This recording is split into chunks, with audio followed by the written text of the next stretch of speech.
Good evening.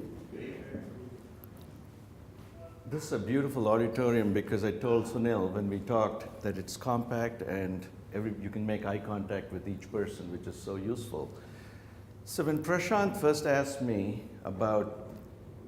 suggested this idea of TiE Talks, I said, what can we do that is different and address a topic that's largely ignored in our conversations?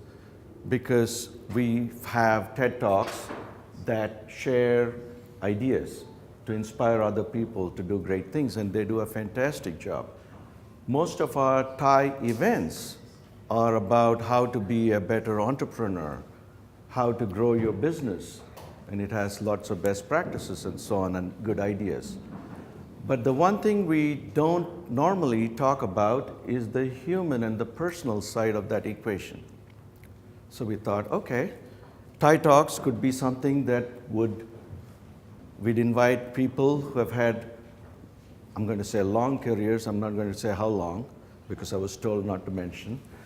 And when you reflect back and package what you've learned roughly into two pearls of wisdom, one professional and one personal, I think that we hope will, and the fact that it's being videotaped, will have a chance to curate this wisdom as they have reflected it. Again, as I said, this is not advice or best practices. It's really what they reflected and discovered about themselves over time.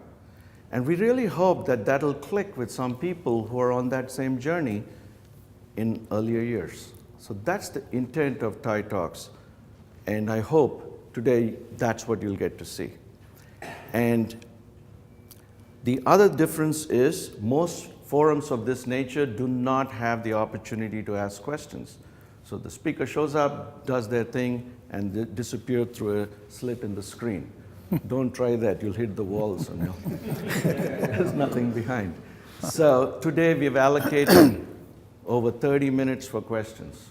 That's the key. So please be prepared with your questions, because what Sunil has to say will be applicable to some, click for some, stick for some, but there'll be many more questions that I hope it generates, given the extensive nature of his life experience.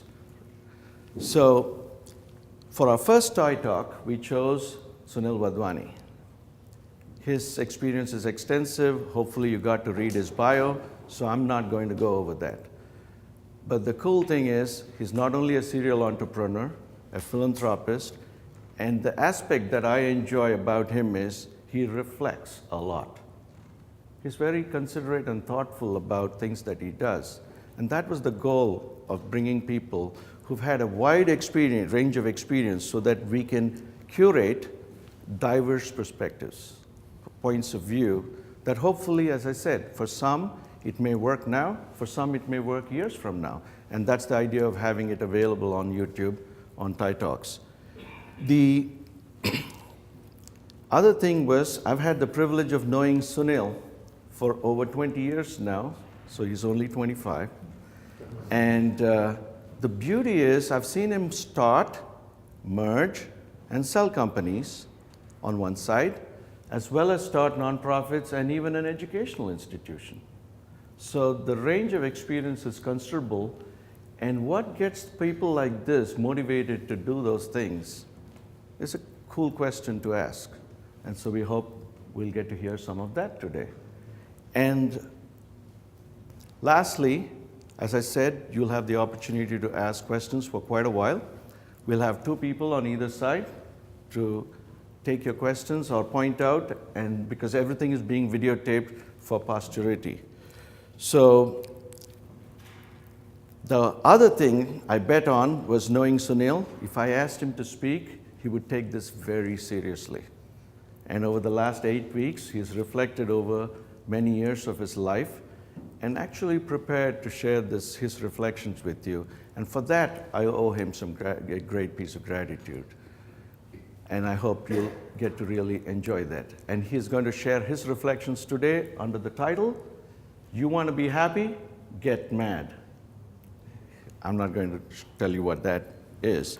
So please join me in extending a TiE Pittsburgh welcome to the Managing Director of SWAT Capital, the founder of Wish Foundation, and the Wadhwani Institute of Artificial Intelligence, Sunil Wadhwani.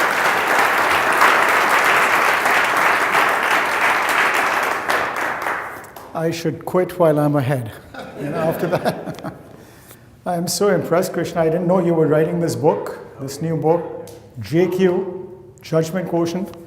I assume you've interviewed my wife. She has a very high judgment quotient. I'm being judged all the time, okay? Any other husbands here who've gone through this? You know, when you lose a lot of your hair, as I have, there's pros and there's cons. A lot of cons. But one of the pros is people tend to think that whatever you say is wise, has wisdom in it. So hopefully you'll find there's a few pearls of wisdom here at the end of the evening.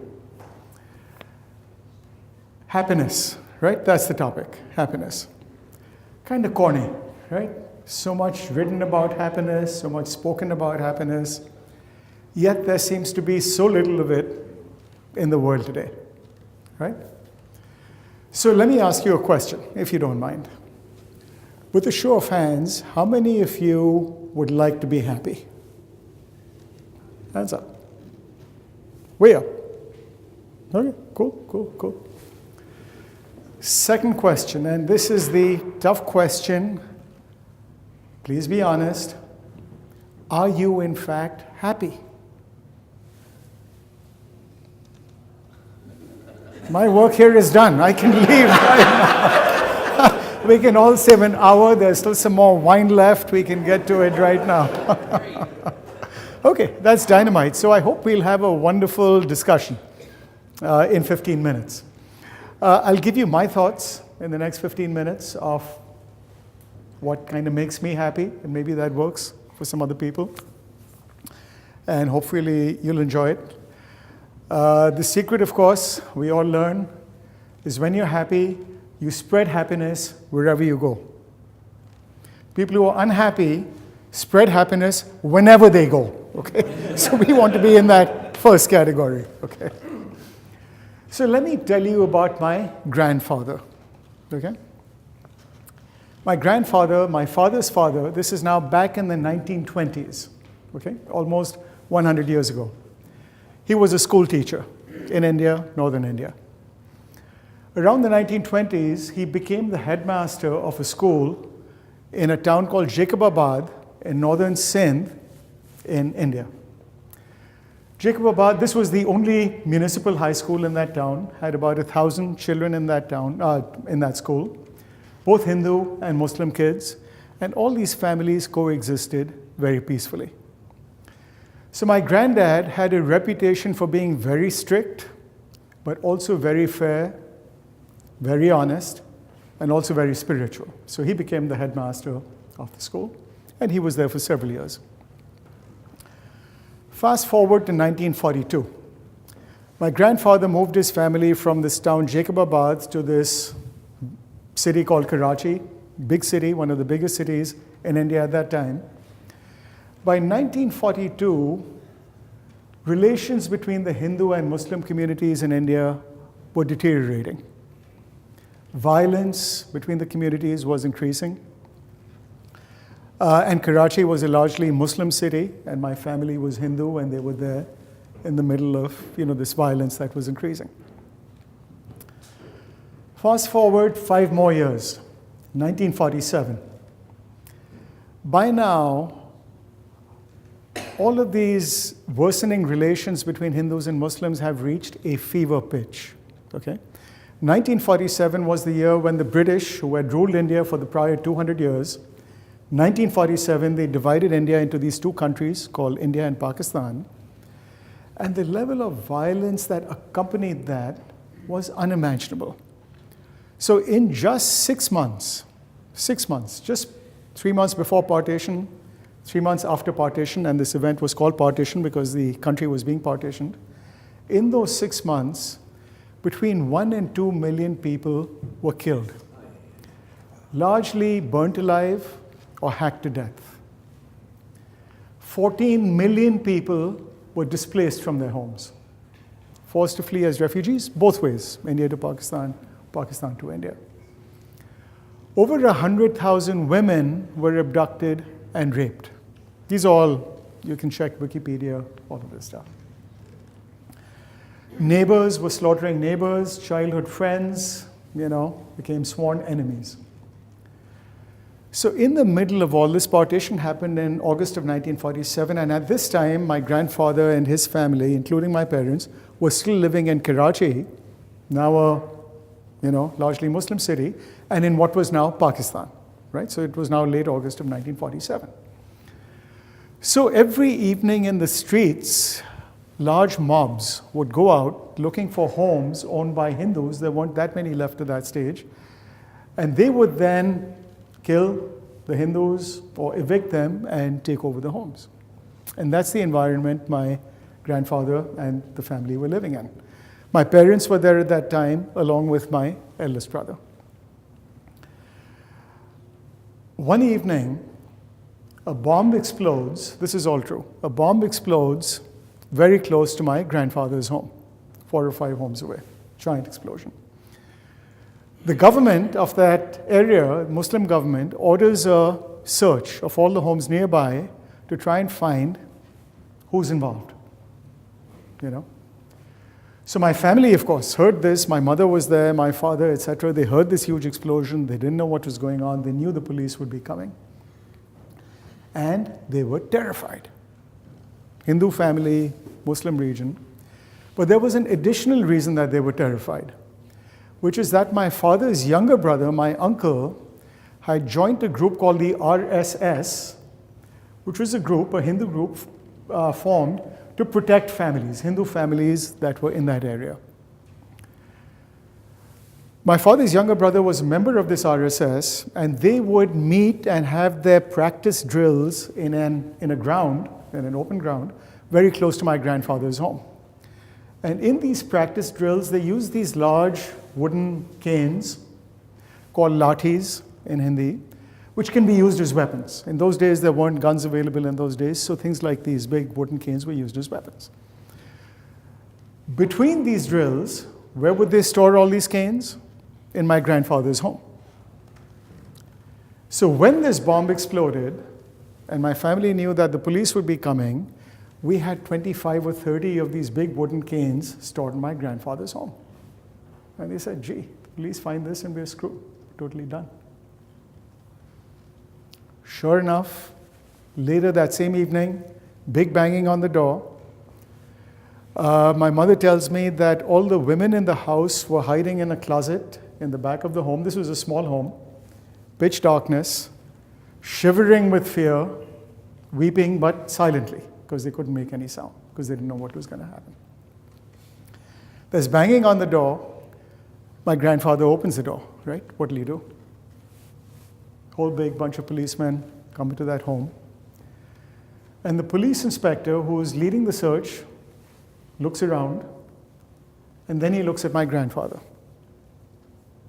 And then suddenly, out of nowhere, he bows down and, in a gesture of respect, touches my grandfather's feet. It turned out that that police inspector had been a student in that school where my grandfather had been a teacher and a principal, had studied under him, had developed a huge amount of respect for him, and here 20 years later, he remembered that, and that's what saved my family. He called off the search, the women came out, and we survived, and that's why, seriously, I'm here this evening and able to tell you the story. So the fact that my grandfather made a difference in this student's life saved my entire family. Right? Now, we all know people who've made a difference, friends, relatives. Right here tonight, we've got people who've made a difference. Krishna, as you heard for years, Krishna Pendyala, who you just heard from, he's been working with veterans, with teachers, with executives for several years, helping them make mindful choices in their lives. Ravi Koka, who's sitting over here, has a company helping young investors get a better return on their money. More than that, he's helping get solar fans, solar-powered fans installed in schools in India so that kids can continue studying in that intense heat of the Indian summer. Lenore Bloom, sitting right here, has done more than anyone in the US, maybe anyone in the world, to get women into computer science. And Lenore made Carnegie Mellon the benchmark, the gold standard in the US and globally for women in computer science. Yeah. So we have lots of examples, right? And I apologize that I don't know anyone, otherwise I'd have a lot more examples over here. In my case, that lesson from my grandfather and from other people in my family who were making a difference had some kind of impact in the back of my mind. This was way back when, and I wasn't thinking about all this consciously. So after I graduated from Carnegie Mellon, and I was looking to start my first company, I said, let me try and do something that might make a difference. At that time, hospital infections were a big issue in the US. They still are a big issue in the US.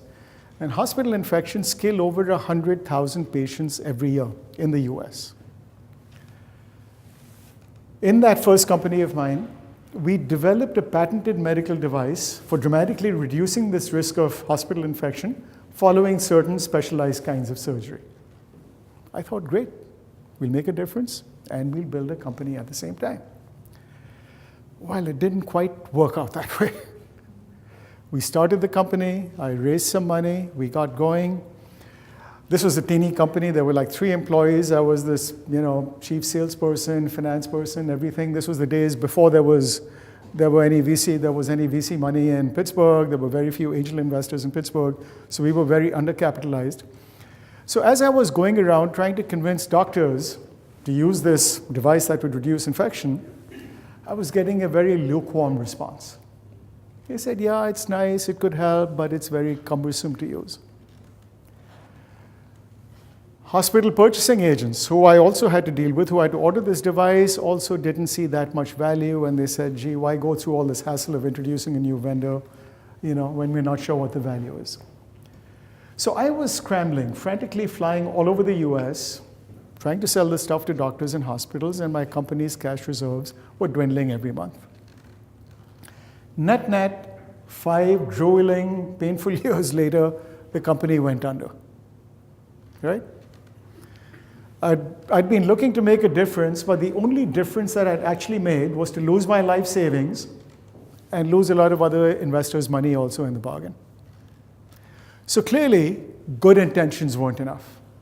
Good intentions weren't enough. I relearned the same lesson 30 years later. We're now in 2014, just 5 years ago, when I started my first nonprofit, my first community service organization called the Wish Foundation in India. The goal of Wish is very simple: to use technology and innovation to improve primary healthcare. Now you might think, why is that a big deal, right? Primary healthcare. The fact of the matter is that just in India, one country, over 800 million people do not have access to good quality primary health care, and this has a devastating effect on their lives. Globally, just listen to this reality. Every year, over 6 million children under the age of 5 die. Every year, 6 million children under the age of 5 die. That's 15,000 kids a day of causes that are preventable. 1,000 women in pregnancy die every day because of complications with pregnancy and childbirth. That's preventable. India is the country where a lot of this happens. My view, when I started this nonprofit 5 years back, was that technology and innovation could make a difference in improving primary healthcare. We could develop cell phone apps to monitor patients, even remote areas. We could use telemedicine so that doctors could diagnose patients, again in remote areas, without actually physically being there. We could develop software that would help frontline health workers be more productive, be more effective. So I started Wish Foundation with that goal. Let's use technology and innovation to improve primary healthcare. Now, when I started, I knew we'd face challenges, right? How do you get personnel, medical personnel, other personnel into these remote areas, into these very poor areas, when they can make a lot more money servicing middle-class people or rich people? If you're a physician, if you're a nurse, why would you go into some hellhole when you can make 10 times the money sitting in Bombay or Delhi or wherever else? I knew we'd have those issues. When you're developing technology, I knew we'd have issues because many of the places where we were looking to serve patients didn't have electricity much of the day, didn't have internet access. So how do you use technology, right? So I knew we'd have those kinds of issues, and I said, we'll figure them out. What I was not prepared for was the level of indifference and the level of corruption in the system. We've been operating for 5 years. You wouldn't believe how many demands we've had to pay XYZ off, or else they'll shut us down. I've had a local politician in a remote area in a state in India demand that we hire 15 of his friends and relatives to man one of our clinics, or else he will shut us down. I've had low-level bureaucrats, multiple of them, create all kinds of obstacles for us because they feel that a private sector organization, even though we're nonprofit, by coming in and making the system better, they think we make their performance look bad. So they create all kinds of issues. And it goes on and on. Last year, I had multiple of my employees threatened, and in fact, one of my employees at the foundation was physically beaten up. Doctors, we introduce systems to help governments make sure doctors are productive and they show up for work. Doctors hate that. Medical quacks in all the places where we operate. There's no doctors, so there are these quacks who don't even have a high school education. They portray themselves as doctors. They try and provide services. When we come in with one of our clinics, people don't go to them anymore. They hate us. So we've had to deal with all of this stuff that I wasn't prepared for at all. I wasn't even aware of this. So what do you do when you face all of this? Very simple. You learn your lessons, stay true to your values, and you just keep at it. You just keep at it. And that was the same thing I had done 30 years back when my first company, this medical device company that I just told you about, when that went under, I tried to learn what I could from that experience, kept at it, started my second company, that did a little bit better, and then we moved on. So you kind of learn lessons, and you kind of keep at it. Now, fast forward to today, my foundation, again, it's called the Wish Foundation. Today, we're running 300 primary health clinics in the worst parts of India. We do this in partnership with government. Last year, we treated over 5 million patients with free healthcare. And the way we're growing, I'm hoping that in the next couple of years, that number will double. Our goal is that by the year 2027, which is 8 years from now, that'll be the 80th anniversary of India's independence. My goal is that by 2027, everyone in India, these 800 million people that don't have access to primary healthcare, will have that access. And hopefully, even before then, we'll be able to take our model, and again, our model is technology-enabled primary care, to various other countries before then. And we're talking to South Africa and Afghanistan and various other countries about going over there. So is all of this making a difference? I think so. I hope so. And we'll see how it goes. About a year ago, I happened to be in California visiting my elder brother, Ramesh, also a technology entrepreneur. And we were sitting and chatting one evening and talking about artificial intelligence and how AI is transforming industries left and right. And we said, isn't it interesting that so many people around the world are working on getting AI to get all of us to buy more stuff? There's so many people working on that at Google and Amazon and Facebook and everywhere else. And how few people, by contrast, around the world are working on how to use AI for social development. How do we use AI to help the bottom 2 billion people in the world? How do we improve their quality of life? How do we help them get a better education, better healthcare, etc.? So net, about a year ago, we started an AI institute in India, in Mumbai, and the idea was, it's a nonprofit, and the idea is to use AI for social development. So today, we've got about 25 top-notch AI researchers with PhDs from places like Stanford, MIT, and so on, and working on a variety of social challenges. How do you use AI to reduce the devastating effects of tuberculosis, as an example, which kills close to 2 million people every year, more than HIV and malaria combined? And there are some really interesting applications for AI potentially over there.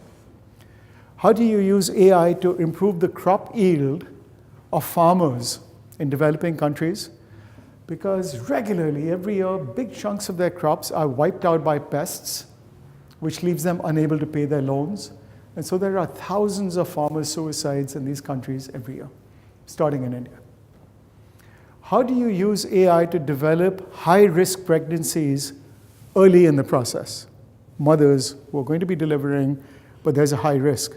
How do you detect that early so you can make the right interventions and make sure that mother and baby are healthy before, during, and after birth?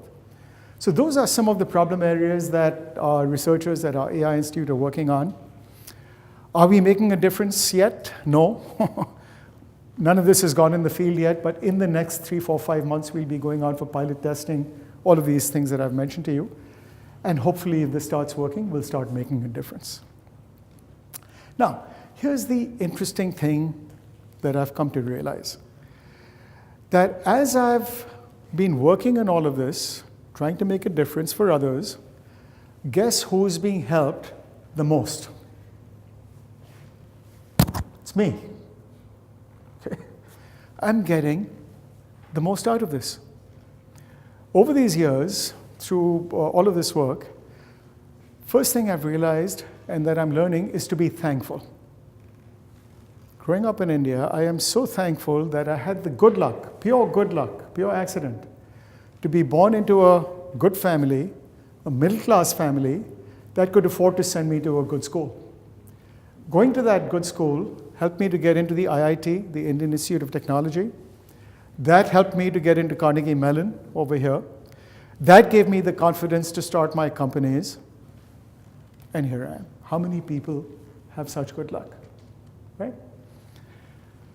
Doing all of this, I've also had the great fortune to meet so many people who have just totally inspired me. People who have very little, poor people, but who give their time and their energy to help others who have even less. And I just get totally blown away by that.